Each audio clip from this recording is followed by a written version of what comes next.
kanun min shuai na dan hi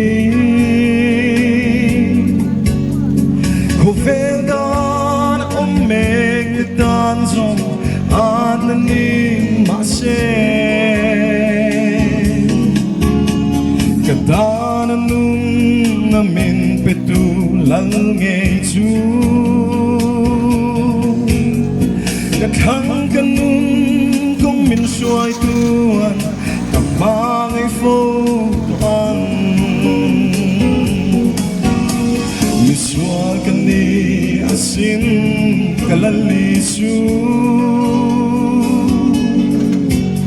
lấy đi từ tan po in cây zong mi bol lo kan ni a ma se kalat har chuan ka fa thiang hlim ta ti min chen sang ta ko vel nen tu na hallelujah amen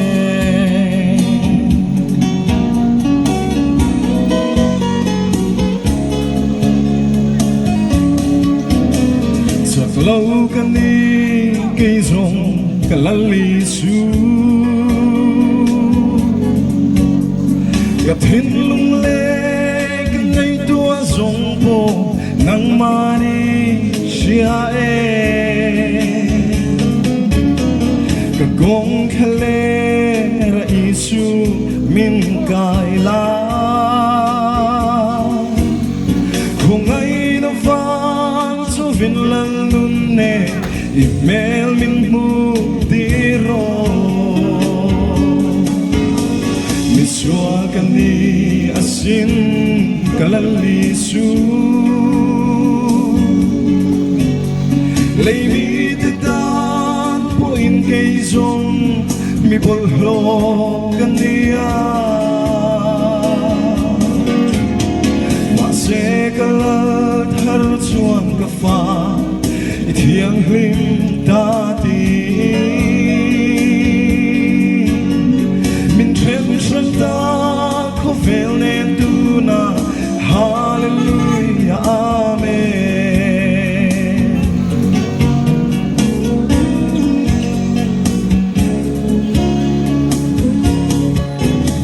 soi chiat na le rin vel na chung pui azi ka shring thin lai hi zong lang nun ne na chang tam thui ne sit tu mu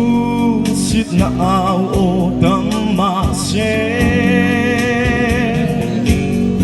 eng kim mi sia ka ta na to ke kalal ngai na om mi sua kan ni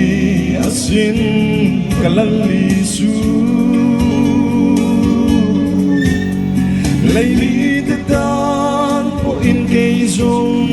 mi bol ho kan ni a ma se kalat har chuan ka fa i thiang hlim ta ti min them sang ta ko vel nen tu na hallelujah amen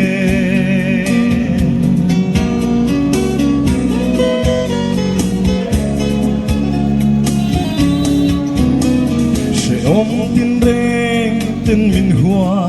vel ma se ka lấy đất xa cha vin kan nuk cha ni lâu nay ma se ka lal ni khamuan tu lal nge chu he nei she om hingai to lovi min la shua nge yang mi shua kan ni asin kalali su lấy đi cái dan po in cây zong mi bol lo kan ni a